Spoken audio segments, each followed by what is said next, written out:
રૂપિયા 10,000ના ઇનામી અને છેલ્લા 7 વર્ષના સફળતા આરોપીને ઝડપી પાડી સુરત શહેર પીસીબી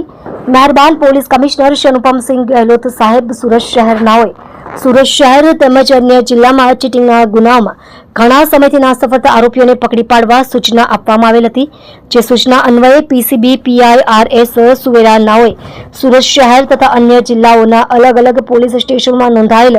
ખૂન, લૂંટ, ધાડ, બળાત્કાર, ચીટિંગ જેવા ગુનાઓમાં નાસફળતા આરોપીઓની માહિતી એકત્રિત કરવામાં આવેલ, જેમાં ઘણા સમયથી નાસફળતા અને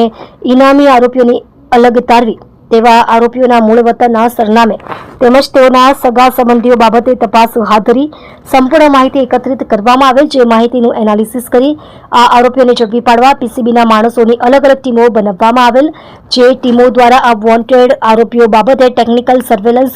અને હ્યુમન સોર્સિસ દ્વારા તપાસ હાથ ધરી નીચે મુજબની કામગીરી કરેલ છે। પીસીબીના હેડ કોન્સ્ટેબલ અશોકભાઈ લોણી નાઓને હકીકત મળેલ કે અમરેલી જિલ્લાના બાબરા પોલીસ સ્ટેશન ફર્સ્ટ ગુનો રજિસ્ટર્ડ નંબર 12/2018 ઇપિકો કલમ 406, 420, 465, 471 મુજબના ગુનાના કામે નાસફળતો આરોપી અમિત ઉર્ફે કીર્તિભાઈ મંજીભાઈ પટેલ રહે સુરત વાળો હાલ ફ્લેટ નંબર B1402 સેતુબંધ એપાર્ટમેન્ટ સીમાડા નહેર સથાણા સુરત ખાતે રહે છે અને હાલ તેના ઘર પાસે નાકા ઉપર ઉભેલ છે, જેને શરીરે કાળા કલરનો શર્ટ તથા સફેદ કલરની જીન્સ પેન્ટ પહેરેલ છે। જે બાતમી હકીકતના આધારે આરોપી અમિત ઉર્ફે ધવલ ઉર્ફે કીર્તિભાઈ મંજીભાઈ પટેલ